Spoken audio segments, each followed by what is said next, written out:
Hola, buenas tardes. ¿Qué tal? Sé que no es muy buena hora para una charla de micología.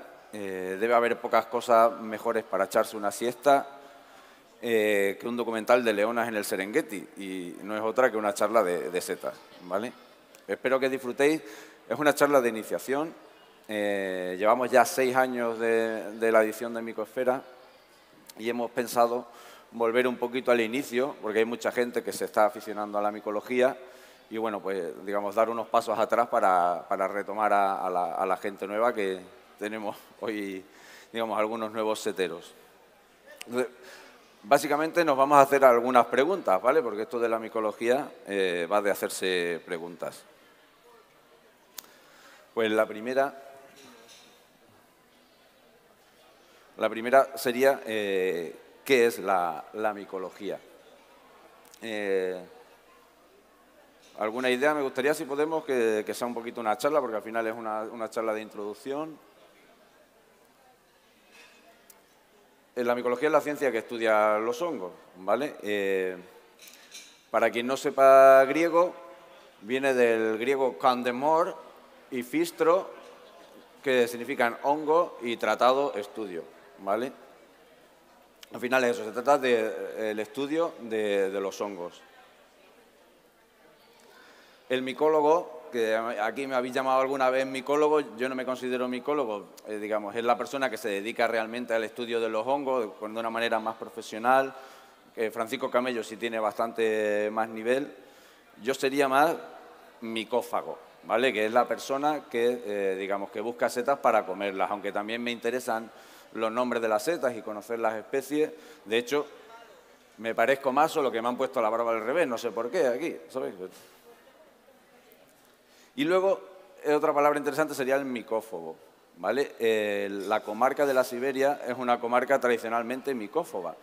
La micofobia es el miedo a los hongos. Aquí nunca se han cogido las setas, en general, ni en Extremadura. Hay muy pocas zonas donde se recoja la seta, digamos, de manera tradicional. Si acaso, Cataluña, el País Vasco, y tiene un poco que ver con que allí la seta no sale tan de repente. Aquí, digamos, tenemos una sequía que va desde finales de primavera a principios del otoño y de repente veíamos aparecer unas cosas por el bosque y eso no nos gustaba un pelo, no nos daba ningún tipo de buen rollo. Entonces, es en aquellos sitios donde llueve más a menudo y las setas están durante todo el año donde la gente no las ha rechazado tanto. Por ejemplo, en el País Vasco no es ese brote tan repentino. Salen setas durante el verano, hay un pequeño parón en el invierno, pero también la gente en el invierno no sale tanto al campo, entonces digamos que no se percatan tanto. Y por eso un poco es tradicional que donde hay un clima más benigno para la seta, sí se consuman, y aquí, que es algo que se relacionaba con la magia, con la brujería, pues le tengamos cierto miedo.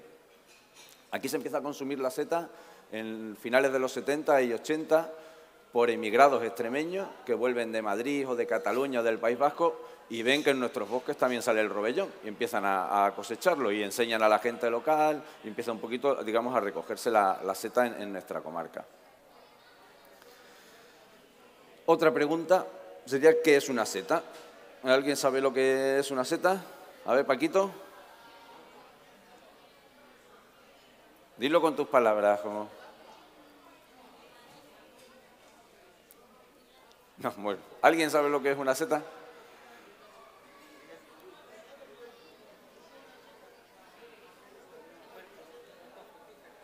Un cuerpo fructífero.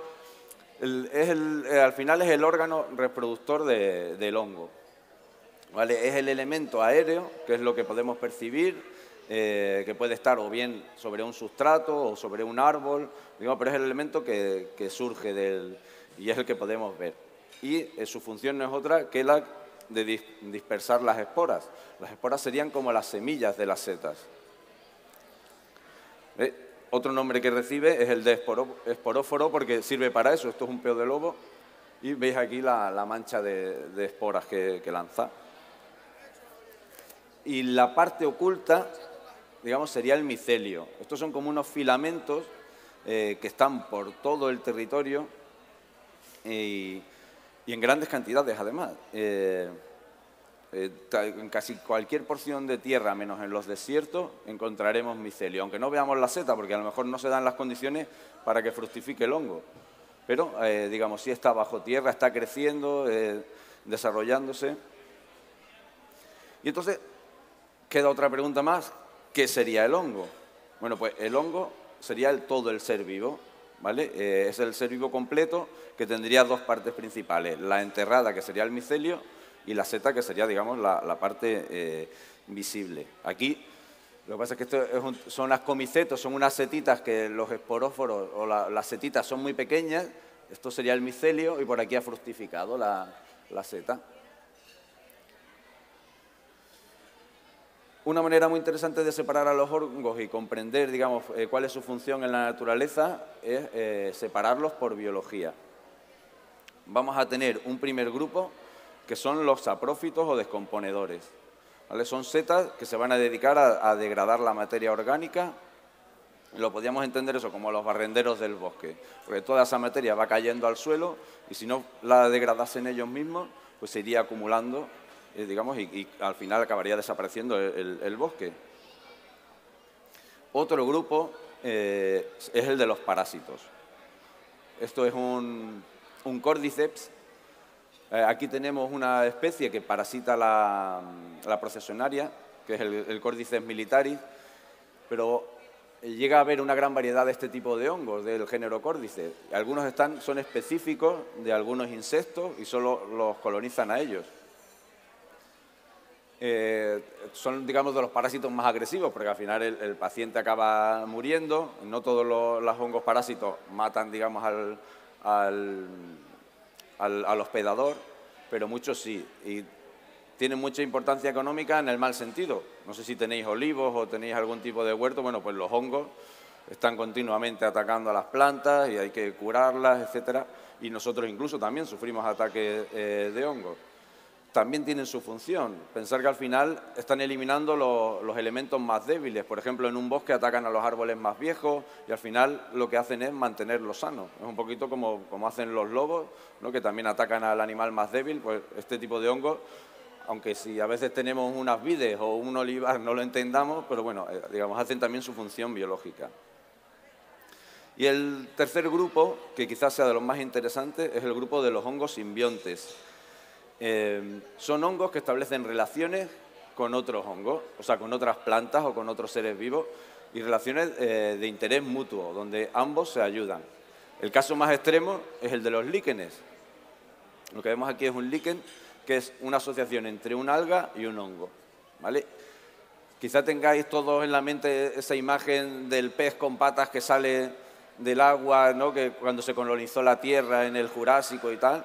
Bueno, pues en realidad el primer ser vivo que salió del agua fue un líquen, que ayudado por el hongo, el líquen es un alga, entonces el hongo le dio la capacidad digamos, de colonizar la Tierra y fueron, con sus filamentos, con el micelio que hemos hablado antes, son los primeros creadores de suelo. Y a partir de ahí surgieron ya los musgos, que fueron las primeras hierbas, y bueno, luego los helechos, etcétera, y empezó, digamos, toda la evolución como conocemos. Lo digo para que penséis que los hongos están aquí desde hace mucho tiempo y han sido muy importantes digamos, en la formación de la tierra y de la biodiversidad. Los líquenes se consideran una especie aparte. Serían los simbiontes y los liquenizados, ¿vale? Sería otra biología como más extrema, pero bueno, sirve también digamos, de ejemplo de la ecología. Una vez que ya sabemos eso, ¿qué hacen los hongos en la naturaleza? Bueno, pues ¿dónde los encontramos? ¿Dónde aparecen los hongos? Los hongos han colonizado todos los hábitats de la Tierra, salvo la Antártida, donde sí se encuentran líquenes, ¿vale? Entonces estarían en esta forma de líquenes, y los desiertos más extremos tampoco. Pero si hay agua, si llueve, sí pueden aparecer temporalmente, ¿vale? Porque siempre los hongos van a necesitar siempre agua y calor. Por eso en la Antártida no aparecen.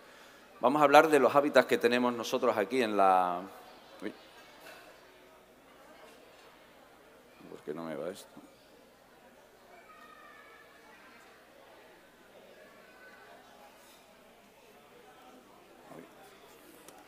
Se me ha gastado la pila. A mí me vais a dejar un segundito.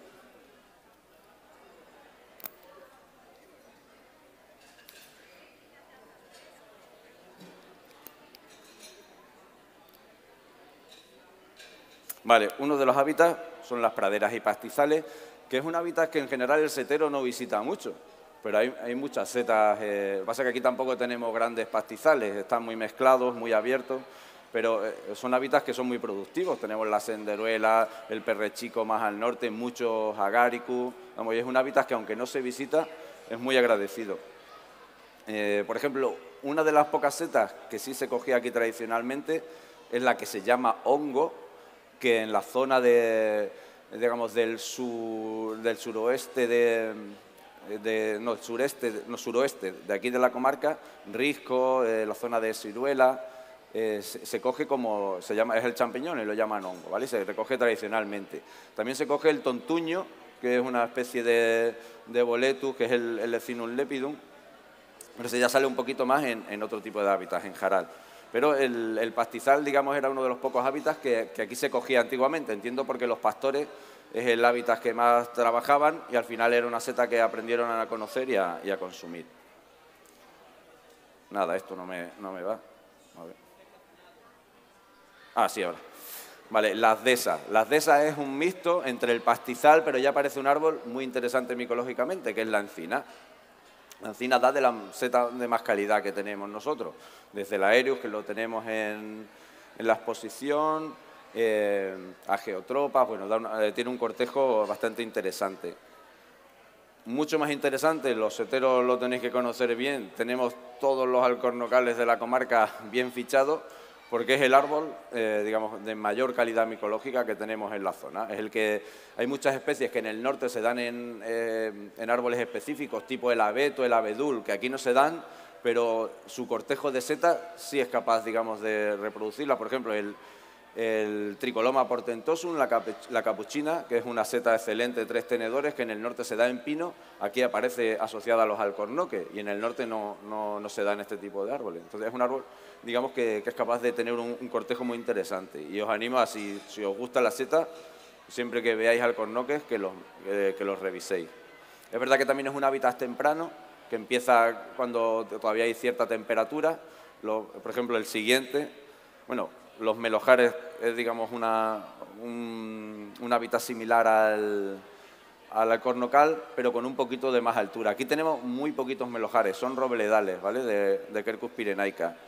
Yo no sé si conocéis alguno por vuestra zona, quizá en Valdecaballeros hay algún roble disperso, pero el más grande lo tenemos en el Robledillo en Villarta, que es un robledal, pues puede tener como 1 hectárea o 2 hectáreas, que es bastante interesante. Luego hay algunos árboles muy interesantes como el castaño, que aquí no llegan a formar hábitats en sí porque están también muy dispersos, hay pequeñas agrupaciones, pero que también da muy buena seta. Y el hábitat que tenemos aquí por excelencia, a pesar de ser una especie introducida, son los pinares, que es el que da el níscalo, ¿vale? Que aquí tenemos un montón. Aquí son pequeñitos en Castiblanco, pero son mucho más productivos que los del resto de la comarca, porque están en una zona llana, con tierra de más calidad, cogen más agua y producen muchísimos níscalos. Sin embargo, en la reserva, por ejemplo, del Cíjara, tenemos muchas más hectáreas, pero están en peores terrenos y aunque se da el níscalo, también se da, digamos, con menor profusión. Algo que me gustaría, digamos, que os quedaseis en esta charla es la biodiversidad fúngica que hay, que es algo por lo que hemos decidido dar esta charla de iniciación. Se ve mucho en los foros, en Internet, que la gente tiende a meter muchas especies en la única que conocen. Entonces, me gustaría eso. Voy a pasar imágenes para que veáis la diversidad de formas que hay de hongos. Muchas de estas no se dan en la comarca, ¿vale? Pero quiero que os quedéis con eso, con que hay muchas formas, muchos hábitats de setas, las hay planas, las hay con forma de coral. Tenemos parecidas a... Esto es una licogala, suelen ser así más rositas, son unas bolitas que salen en la madera. Esta sí sale aquí en la comarca. Pero eso, hay un montón de formas de setas, el Fomitopsis, los ascomicetos. Hay 2 grandes grupos, los basidiomicetos, que es donde están casi todas las setas que conocemos, y los ascomicetos, que son, digamos, setas más raras, con otras formas, que son mucho más diversas, están mucho peor estudiadas, son mucho más pequeñas, hay que mirarlas muchas con lupa, y hay una diversidad impresionante. pies de lobo, o sea, peo de lobo, setas invasoras. Esta es una seta australiana que ya se está dando aquí en el norte. Ha venido, digamos, viajando las esporas en paquetería, en barcos, y ya se ha instalado aquí. Es una seta que viene de Australia. Esta también es el Aceroe rubra, que es una seta también que huele, digamos, a putrefacción y viene también de Australia, y ya la podemos ver en la península. ¿Qué hace, digamos, la micología con toda esta variedad de setas que hay? Pues las ordena con la taxonomía, que es básicamente donde ha estado centrada la micología. Nos hemos dedicado a estudiar básicamente eso, qué especies hay, cómo llamarlas, cómo separarlas, y para ello nos servimos de un orden más o menos lógico, ¿vale? El reino, digamos, lo podemos asemejar bueno, recoge a todas las setas que tenemos, ¿no? A todos los hongos. Por ejemplo, si pensamos, vamos a pensar un símil de un pueblo cercano, el reino serían los polígonos de los colmeneros de Fuenlabrada, ¿vale? Luego pasamos a la división, pues serían el polígono que tienen dos polígonos, el polígono norte y el polígono sur, ¿no? de los colmeneros. La clase serían, digamos, las dos zonas dentro de cada polígono ya, pues está el sector norte y el sector sur del polígono, ¿no? El orden serían las manzanas dentro de cada polígono, pues una manzana que está llena de, digamos, de naves, almacenes, pues eso sería el orden. Y la familia, en Fuenlabrada sabéis que cada familia tiene su nave, con sus colmenas, entonces pues eso sería otro grupo más. El género, si entramos ya en una nave de una familia esta de colmeneros, pues sería uno de los almacenes que hay. Y ahora si entramos en uno de los almacenes, ya tendríamos la especie, ¿vale? En esa, digamos, la especie la podemos imaginar como un cajón donde vamos a meter solo un tipo de seta. Y esto es lo que pasa mucho a los aficionados, que en ese cajón, en vez de meter solo una seta, meten muchas parecidas, ¿vale? Y eso es algo que solo vosotros, digamos, con honestidad podéis ver en qué caracteres os fijáis para diferenciar. Desde luego que ayuda a pensar que aunque tú solo conozcas dos setas blancas, hay muchas más setas blancas. Entonces, en cuanto más detalles te fijes, más te ayudará a separarlas, ¿vale? Por ejemplo, nosotros podemos tener dos sillas de estas de plástico, negras, oscuras, y una puede tener el trenzado, este recto, ¿no? Las sillas sobre las que estáis sentados, y una la puede tener cruzado. Si yo no me fijo en ese detalle y veo las dos sillas negras de plástico, puedo pensar que son iguales, pero siempre algunos detalles me van a ayudar a separarlas. Una vez que tenemos la especie, lo que hay que hacer es ponerle nombre. Lo habréis visto a veces en las guías, cómo se hace la nomenclatura. Siempre lleva un binomio que va escrito en cursiva, seguido de una abreviación que suele ser el nombre de la autoridad que ha descubierto la especie, ¿vale? Y luego a veces viene con el año. Entonces, primero es el género. El género agrupa varias especies, por ejemplo, el Astarius agruparía a los distintos níscalos, tanto el falso como el verdadero, y ambos, digamos, son nombres bastante ambiguos, porque hay varios verdaderos y varios falsos. Y luego viene el epíteto específico, que suele hacer, digamos, hincapié en alguna característica de la seta. Eso ya es decisión del micólogo que descubre la seta o la describe. Por ejemplo, este se llama tubaeformis porque es un tubo, ¿vale? Hueco, y entonces pues por eso le puso este nombre, ¿no? Lo que os digo, para aprender bien a diferenciar las setas tenemos que mirarlas con detalle, si podemos con lupa, y ver cada parte, digamos, y cómo cada parte puede ser especial. Si queréis me podéis ir ayudando en las partes que veis vosotros de la seta. Por ejemplo, vemos el sombrero. Pero en el sombrero vemos también como unas escamitas, como unos restos del velo universal. No todas las setas tienen digamos, estas marcas. La cutícula es la piel del sombrero, que ya os digo, puede ser de color, puede ser áspera, puede ser viscosa, puede pelarse o no pelarse. Digamos, todos estos caracteres ayudan a diferenciar la seta. Entonces, no sé vosotros cuando plantáis delante de una seta, si solo la miráis, si la tocáis, si la oléis, si la raspáis, si intentáis levantar la cutícula, porque cuando un micólogo estudia una seta, le hace todo eso porque a veces te ayuda a diferenciar una especie de otra. El himenio es la parte fértil de la seta, lo hemos estado viendo también en las rutas, ¿no? Es la parte, digamos, en las setas clásicas con forma de paraguas, la parte de abajo, que es la que suelta las esporas. Puede tener varias formas, pueden ser láminas, que son casi las más comunes, pueden tener tubos acabados en poros, que también hemos visto algunas, serían los boletales clásicos, digamos, y también aguijones. Hay un cuarto tipo, que son como pliegues, donde la seta no llega a tener láminas, tiene como unas rugosidades como la trompeta o el que hemos visto en la nomenclatura, tampoco llegaba a formar láminas, forma como unos pliegues que al final hacen la misma función de digamos, soltar la espora. No todas las setas lo tienen, pero hay algunas que tienen anillo. La función del anillo, si veis, este bordecito estaba antes aquí pegado. Entonces, lo que hace es proteger la parte fértil de la seta hasta que está preparada para soltar las esporas. Entonces, la seta va creciendo y cuando ya está madura, se suelta el anillo, digamos, que está protegiendo la parte fértil.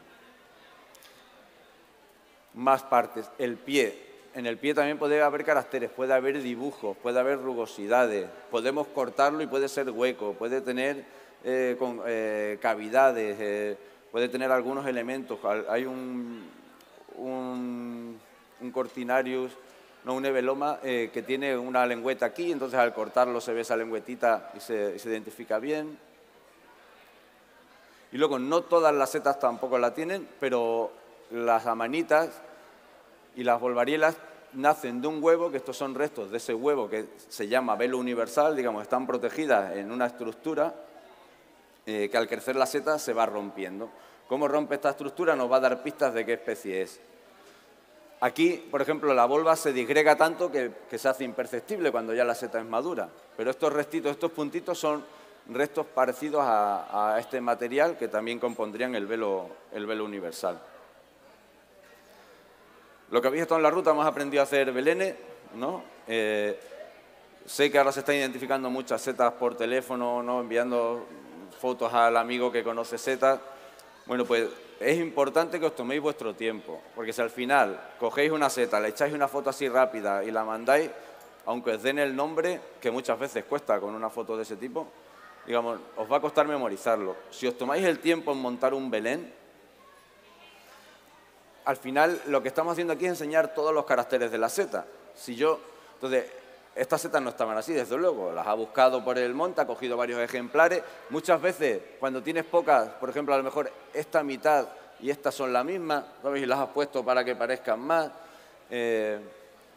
O sea, podemos hacer truquitos también si encontramos pocos ejemplares. Pero si me ayudáis, me gustaría que me dijeseis qué cosas veis aquí de la seta, qué partes está mostrando el que ha hecho la foto. Y yo la voy señalando con el puntero, ¿vale? El pie, lo vemos aquí, tenemos varios detalles del pie. ¿Alguien más? ¿Perdón? El sombrero, se ve el sombrero perfectamente en varios...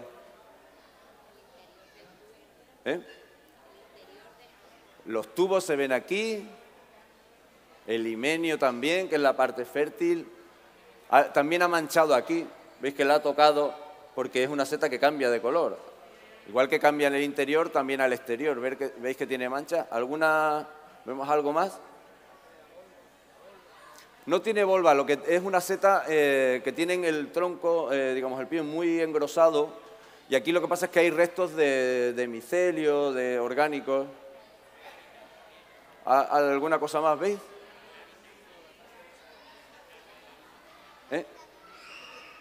Ay, es que no. Muy bien, pues esto es importantísimo. Mirad lo que se ve aquí. Esto no es una casualidad. Ha puesto la castaña aquí, los helechos y estas hojas de castaño nos están contando dónde ha encontrado la seta. ¿Vale? Estas setas salen más hábitats, pero hay setas que son específicas de un árbol. Y esa información es importantísima. Entonces, si vosotros hacéis este ejercicio antes de enviar la foto, al final lo vais a tomar con un poquito más de calma, vais a pensar, bueno, ¿dónde me he encontrado la seta? Vais a buscar varios ejemplares y eso os va a ayudar también a que si os responden con una especie, digamos, la asociéis a más caracteres. no solo a un fogonazo que hemos echado con el móvil, sino vamos a asociar a que estábamos en un castañar, a que la seta al cortarla nos manchó, ¿no? Pues, y todo esto nos va a ayudar a fijar la especie, ¿vale? Os animo a que si queréis identificar especies, os toméis la paciencia de hacer un pequeño Belén, que además quedan muy bonitos, luego para enseñar a los amigos.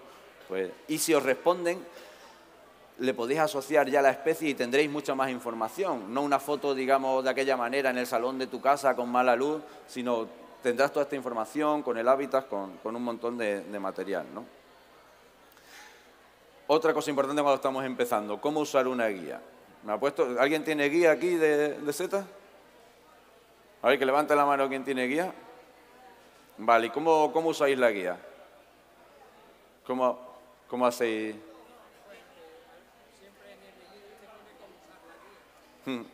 Vale, pues ahora yo voy a contradecir eso, ¿vale? Seguro que vais al campo con la guía, ¿no? Y os plantáis delante de una seta y decís, bueno, a ver cuál es, ¿no? ¿Habéis hecho esto alguna vez? Bueno, pues eso no se debe hacer. ¿Por qué? Porque normalmente las guías son muy parciales. Es muy raro que, por ejemplo, en Extremadura hay más de 1.200 especies. Entonces, es raro que tu guía ya de momento tenga 1.200 especies. Y es raro que esté en la guía que tienes la seta que te estás encontrando. Entonces, eso puede generar mucha frustración o, digamos, que si ves una seta verde, vayas a tu guía, ¿cuál es la seta verde? Esta, pues esta es, ¿no? Porque te crees que esa es la seta que hay verde. Entonces dirás, bueno, hay algunas cosas que no se parecen mucho, pero esta es la verde, tiene que ser esta. Entonces, eso no, digamos, no tiene por qué ser así. Tu guía a lo mejor tiene una sola seta verde y puede haber 50 setas verdes en Extremadura. Entonces, ¿cómo se usa una guía en realidad? Sobre todo cuando estás empezando. Pues se usan al revés. La guía se usa en casa. Tú miras, por ejemplo, una seta que sabes que está recolectando la gente o que conoce la gente de tu zona. Por ejemplo, el níscalo, que ya sé que la conocéis. Bueno, pero coges el níscalo y dices, vamos a ver, el níscalo. Pues ves los caracteres, ves el hábitat, se da en pinar. Bueno, pues aquí hay pinares. Se da en otoño, cuando hay lluvia, cada una tiene una latencia. Por ejemplo, el níscalo necesita bastantes días de lluvia, son unos 40 días de lluvias copiosas, ahí aparece el níscalo. Mientras que, por ejemplo, el boletus que hemos visto antes es mucho más rápido, con 15 días ya están los boletus. Entonces, con esa información, yo ahora voy a buscar el níscalo, pero solo el níscalo. Bueno, pues es mucho más fácil que yo así dé con un níscalo y lo reconozca que de la otra manera. Que si me encuentro 20 setas, intente saber qué son, ¿vale? O el parasol, ¿sabes? Setas que sé que se están dando en mi pueblo, que las va recolectando la gente, pues es mucho más fácil eso, decidir ir a buscar una seta. Como sé el hábitat, sé que se están dando, pues voy al Cornocales con mucha materia orgánica, allí seguro que voy a ver la Macrolepiota prócera o la lepista nuda, que ahora empieza a salir, que le gusta un poquito más el frío. También sale en zonas donde se acumula mucha materia orgánica, en cunetas de caminos, allí donde hay mucha hojarasca. Pues es más fácil que yo con esos caracteres me vaya a buscar la seta y la encuentre, que si me encuentro con 10 setas e intento localizarlas en mi guía. Eso nos va a generar frustración y seguramente que lleguemos a especies equivocadas. La parte más importante de la charla de hoy yo creo que es esta, las malas prácticas en las redes sociales.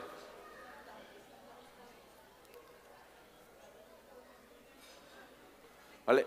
Es muy habitual esta situación, ¿no? Alguien que te envía una foto de unas setas que ya las ha cortado, las está a punto de echar a la sartén y le entra el pánico y dice, uy, la voy a enviar a mi colega a ver qué pasa con esto. Oye, ¿esto se come? Pues, ¿qué está pasando mal aquí? Ya nos están dando aquí pistas, ¿no? Nunca, si queremos identificar una seta, debe estar manipulada.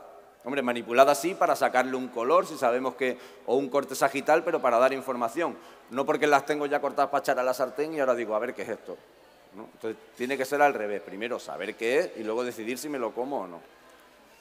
En la cocina, ¿por qué creéis que no se deben hacer fotos en la cocina? La luz. Esta luz es malísima, no va a reflejar los colores de siempre con luz natural y en el exterior, porque va a engañar mucho esta foto.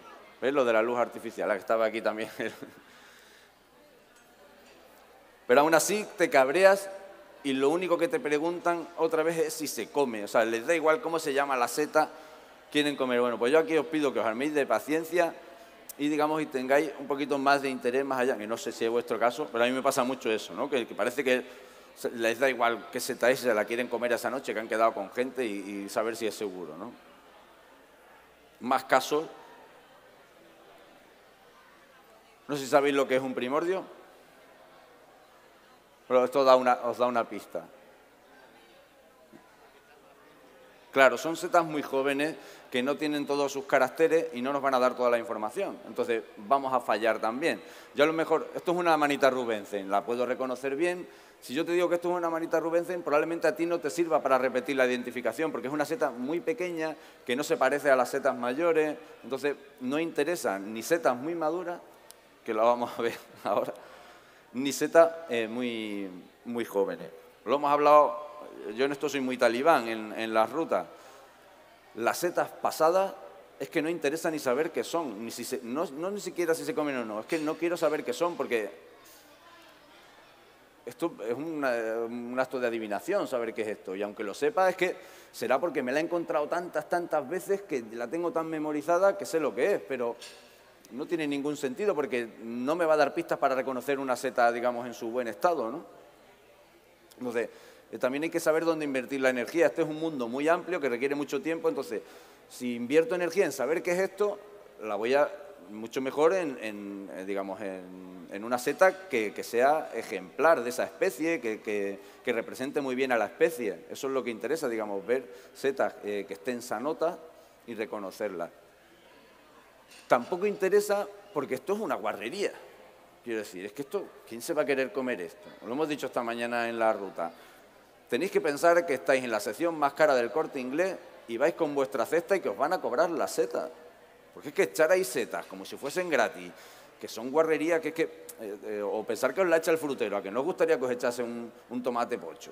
Pues, ¿por qué lo hacéis en el campo? Porque no quiero acusar a vosotros, pero es que yo estoy harto de ir a la ruta o de ver en las redes gente que pone unas setas que se quiere comer, que dices tú, pero ¿para qué te quieres comer esto? Si es que esto es una podredumbre, ¿no? Como pues, no sé, parece que al ser gratis, pues digamos que pero estamos aquí para, digamos, disfrutar de un manjar, ¿no? Para pasar una buena experiencia. Y vamos a ver un ejemplo, por ejemplo, de lo que pasa en las redes. A ver si va bien. Mirad, esta mañana, mientras preparaba daba un repasito a la ruta. A ver, hoy tengo que... Una persona que dice, en el Pinar, ¿qué seta es? Se parece a las senderuelas, ¿vale? Y pone estas fotos. No sé si alguien conoce la senderuela. La vamos a buscar luego, ¿vale? Vamos a ver los comentarios, porque no os creáis que aquí un experto en setas, en senderuela, va a decir, voy a ver qué preguntan hoy esta mañana, y se va a poner a... No. Es gente que conoce dos setas que te empieza a decir, yo creo que sí, o están buenísimas. Vamos a ver un poquito, vamos a verlo todo, porque es que esto da un poquito de morbo. Dice, pues a mí no me parecen senderuelas. Que puedes decir tajantemente que no son y dar la especie, que muchas veces también hay gente que entra, va a dar información que dices tú, bueno, esto no me sirve para nada, ¿no? Como... ¿Ves? Le pinta inversa, él sí dice la especie. Este es un buen comentario. ¿Vale? Yo creo que esta persona... el José Alberto. Debería haber hecho el comentario principal, no haber hecho una respuesta. Pones la especie, o quizás Giva, dice... duda aquí un poquito, ¿no? Este dice que le parecen plateras, desde luego que no son plateras. Es una lepista. Que están muy lejos de las senderuelas, que era la pregunta original. Mira, seta de cardo, dice uno. Es como si alguien pone una foto de una sandía y alguien dice, yo creo que es un melón. O sea, desde luego, esa persona no ha visto muchas sandías ni muchos melones para dudar entre las dos, ¿no? Es como, pues, no sé si hacéis este tipo de comentarios, este tipo de preguntas, pero la primera pregunta que uno se tiene que hacer cuando va a hacer un comentario en redes es, ¿a mí me gustaría que alguien que sabe lo que yo sé me diese una respuesta? Porque probablemente no, entonces pues vamos a callarnos, que responda alguien que tenga algo, ¿no? Vamos a seguir porque... imaginaros que esto una persona que ha preguntado por una seta que se quiere comer, que es una seta comestible, la senderuela. Entonces, el cacao maravillado que se estará generando con todas las respuestas cuando vaya buscando. Y es un foro de setas específicos, setas y hongos micológicas. O sea que aquí en teoría hay gente que le gusta la seta y que sabe de setas.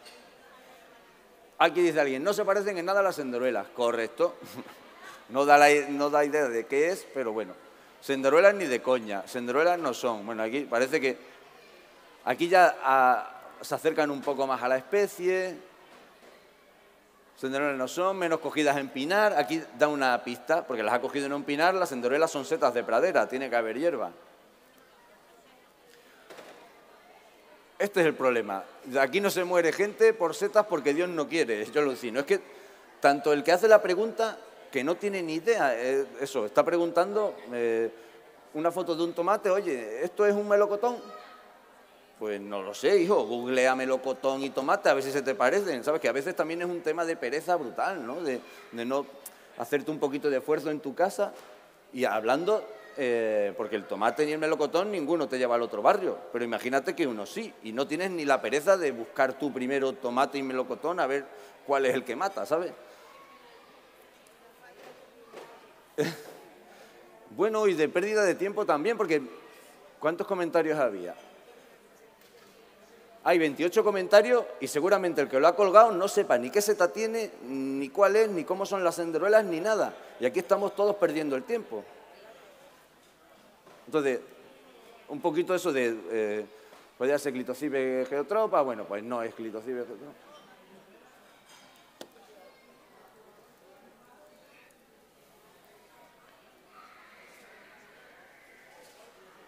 Pero la vamos a buscar porque está en la Sociedad Micológica, que viene muy bien descrita.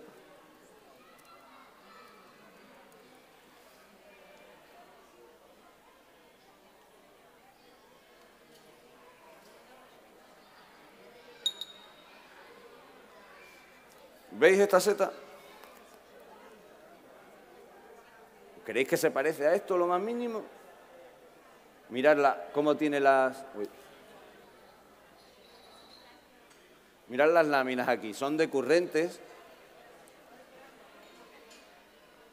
Y sin embargo aquí... Es que no van para nada, bajan por el pie, son láminas libres. Mira cómo están marcadas aquí estas estrías, este umbón, la otra seta es al revés, está metida... Entonces, no sé esta persona en qué le parecen el color, si acaso, puede ser...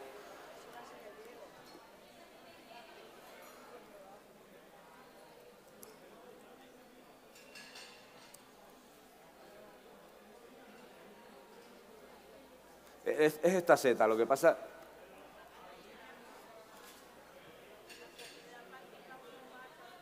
Es que esta está un poquito más secas, pero veis, ya se ven estas marquitas. ¿Las veis? Aquí. Bueno, pues es esta seta, ¿ves? Láminas decurrentes, que la tenemos en la exposición. Es una seta, la hemos enseñado a veces eso, como se puede confundir con, por ejemplo, con el níscalo, que el níscalo sí tiene esta forma, tiene color anaranjado, no suelta látex, pero bueno, para un principiante podría ser una seta que podría confundir. Pero desde luego no entre la senderuela, vamos, que no tiene nada que ver. Bueno, pues os quería prevenir sobre esto, sobre estas situaciones. No fiéis nada de los grupos en Facebook, solo si conocéis realmente a la persona que está detrás del comentario, tomárselo en serio, porque hay muchos aficionados que está con el móvil esperando el autobús y responde a 40 comentarios. Y a lo mejor le ha hecho un vistazo de nada a la foto y para nada sabe si es la seta, si no lo es, sus conocimientos pueden ser nulos, pero va entrenando porque acaba de empezar. Este vicio es muy potente, no sé si cuando habéis entrado empiezas a buscar setas por todos lados, a ver guías, entonces... Y la gente que está haciendo comentarios pues son esta gente que acaba de empezar, digamos, y que muchas veces pues nos conduce a errores. Vale, pues seguimos después. Y ahora vamos a hacer un pequeño juego. ¿Vale? Voy a pasar una serie de setas y quiero que contéis las especies que se presentan. ¿Vale? ¿Puede haber alguna repetida o no? Por favor, los expertos, que veo por aquí algunos, que se queden en silencio, porque esto es, digamos, algo más para principiantes. ¿Vale? Voy a irlas pasando, las vais viendo así un poquito. Tenéis que ir contando, ¿vale?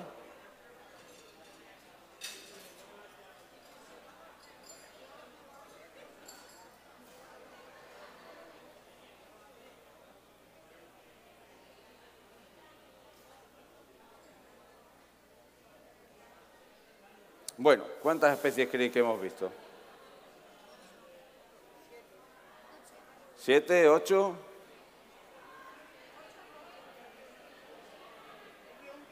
¿6? ¿Alguien? Pues es una única especie.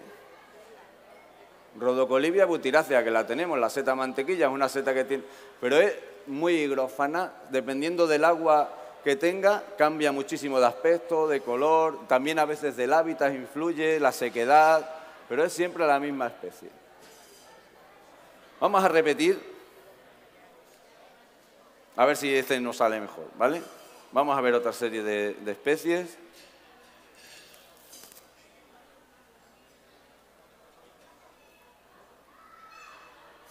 Ir contando también.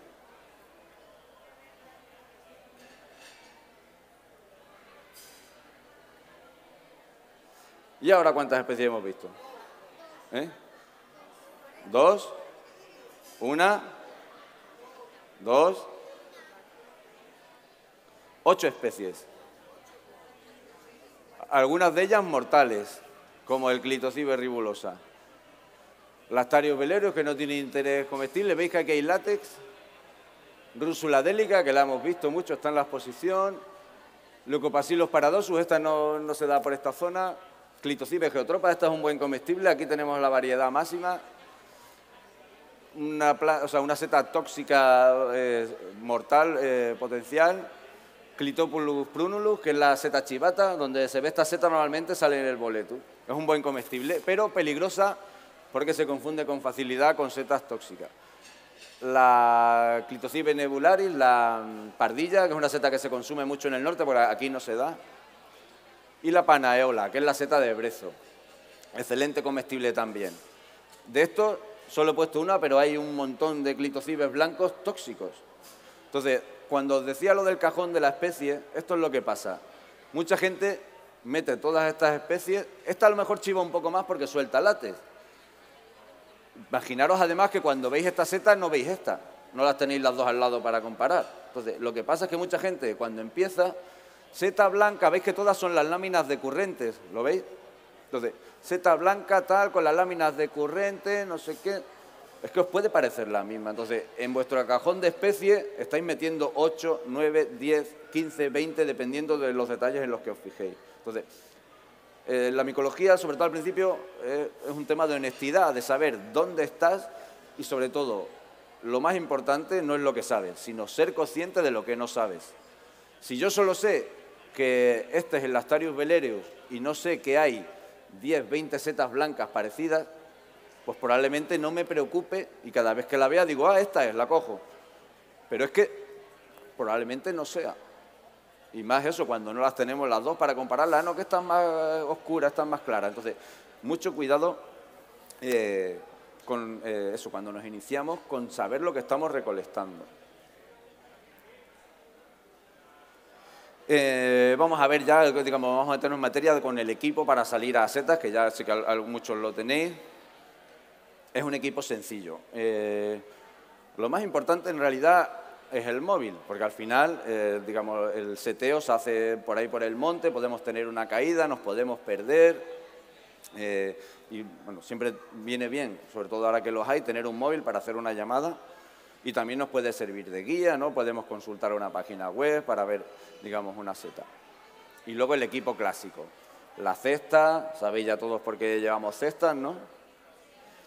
La navajita que nos ayuda, si sabemos qué seta es y es comestible, la cortamos, si no lo sabemos, la sacamos entera para obtener toda la información de la seta. Cepillo, lo he dicho varias veces, cuando yo voy de setas para comer, yo puedo coger la cesta y volcarla en la cazuela, porque van las setas limpísimas. Las pelo ya directamente en el campo, las paso un cepillito, si tienen algo de barro se lo retiro con el borde de la navaja. No sé, que os habrá pasado, que vais cogiendo setas emocionados, las vais echando a la cesta y cuando llegáis a casa tienen tierra por todos sitios, las láminas. Y digamos, lo que podría ser una experiencia placentera, pues ahora te tiras 2 horas limpiándolas, luego cocinando. Bueno, pues yo os digo, yo cojo muy poquitas setas, las que cojo me las voy a comer ese mismo día, van limpitas ya, tardo un momentito en prepararlas y os animaría a que hicieseis eso, ¿vale? Ante la cantidad, la calidad. Y luego, bueno, pues el equipo de siempre ropa cómoda, dura para andar por el monte. A mí me encanta el bastón, no debéis usarlo para, digamos, ir moviendo la hojarasca, pero si a veces ves un montoncito que intuyes que hay una seta ahí, pues sí puedes retirar ese poquito, pero nunca ir, digamos, como que hay gente que va con rastrillos, eso nunca. Y también te sirve, sobre todo cuando estás en zonas con pendiente, para ayudarte, engancharte a alguna rama también.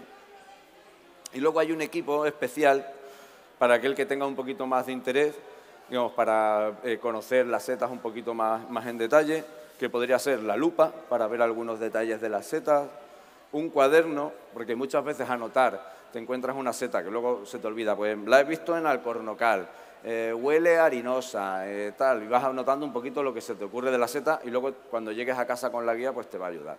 La cámara fotográfica para sacar mejores detalles, aunque ya hay móviles que hacen muy buenas fotos, y el papel de aluminio, porque cuando cogemos varios ejemplares de una misma especie, si los queremos estudiar, los podemos recoger en una bolsa, en un poquito de papel de aluminio, se van a conservar mejor y también, sobre todo, podemos poner un poquito de sustrato.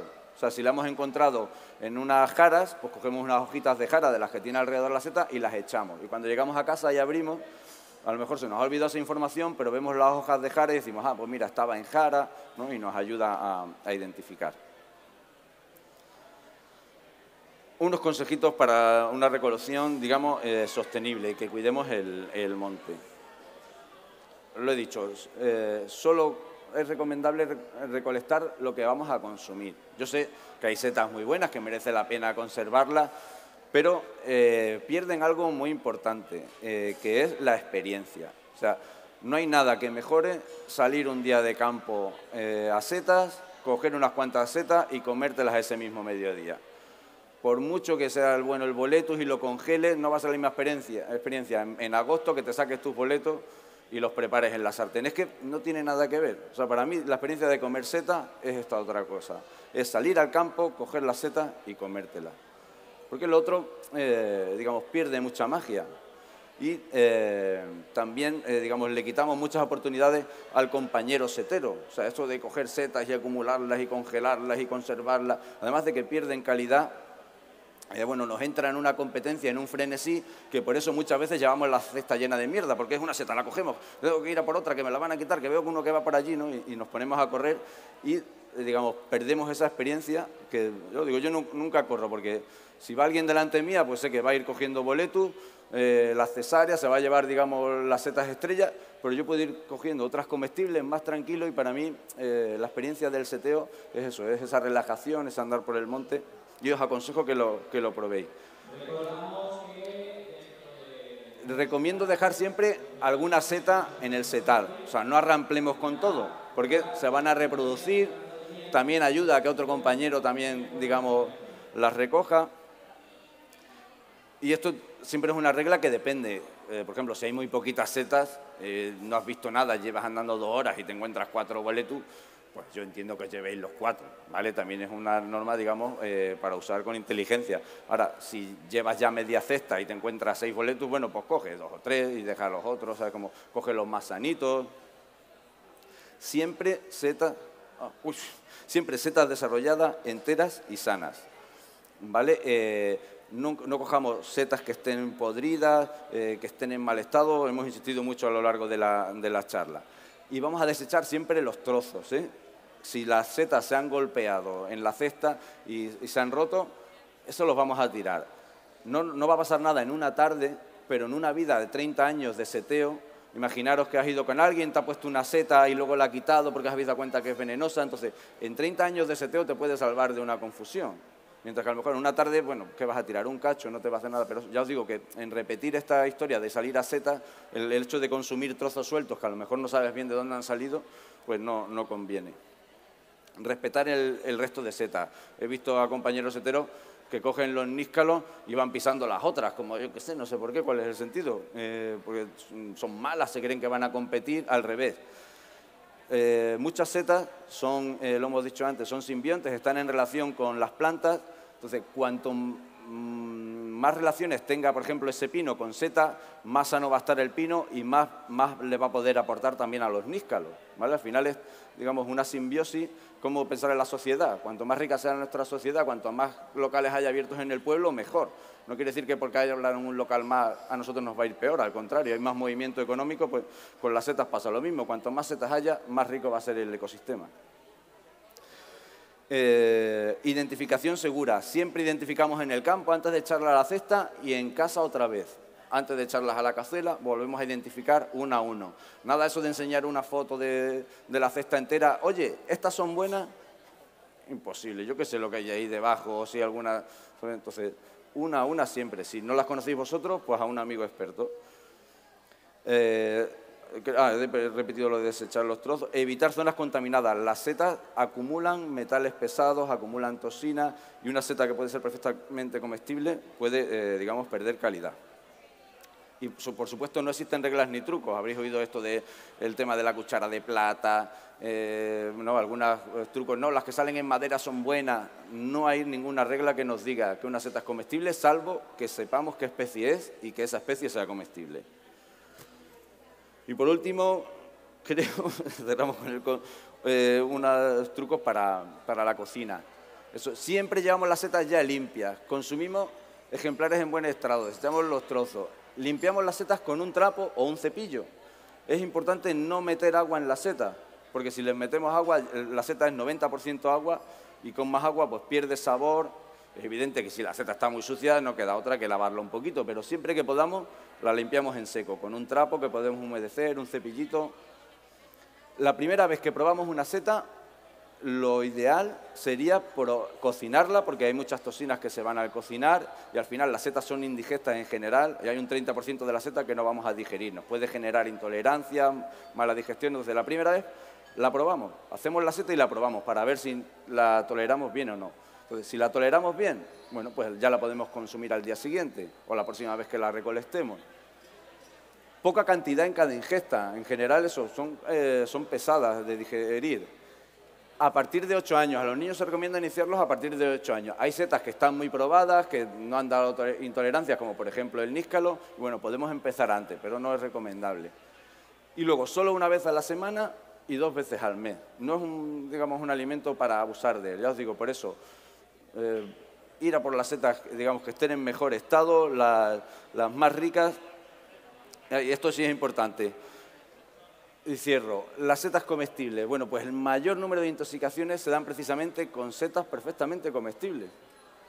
Pensad, no con las tóxicas, con las comestibles. ¿Por qué?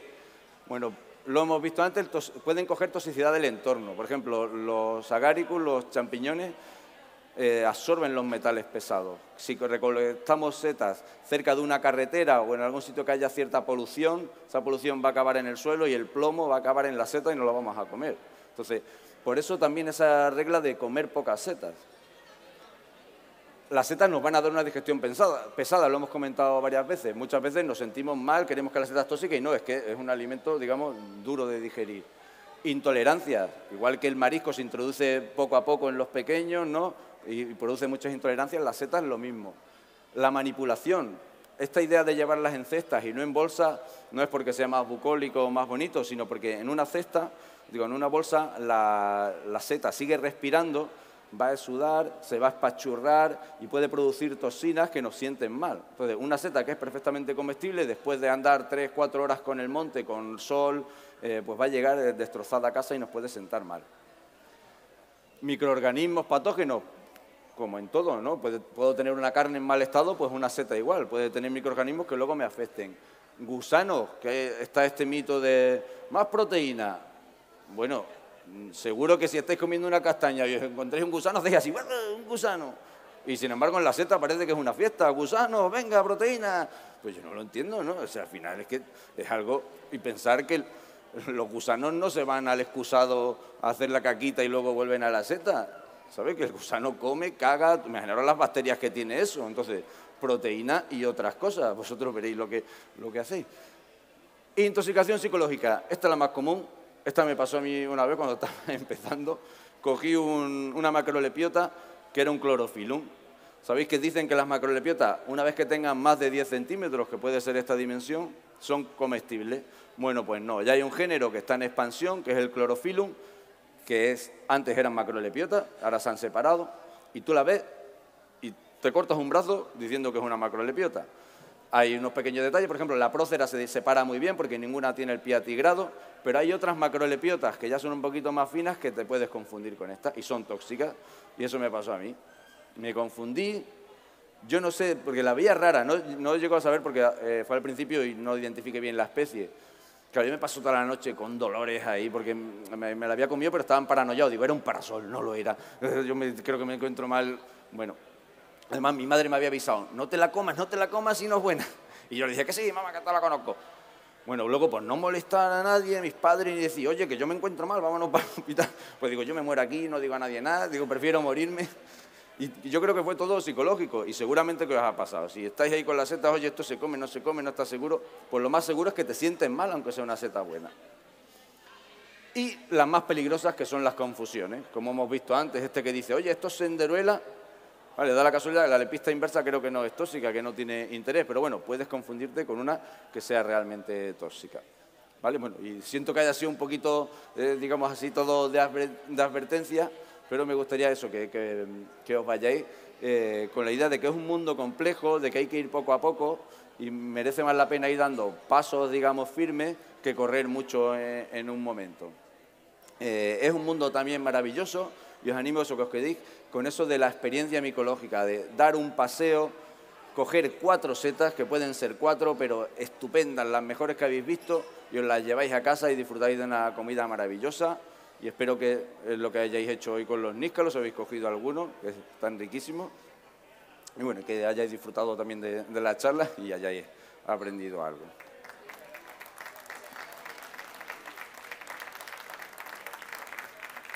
Muchas gracias a todos por participar.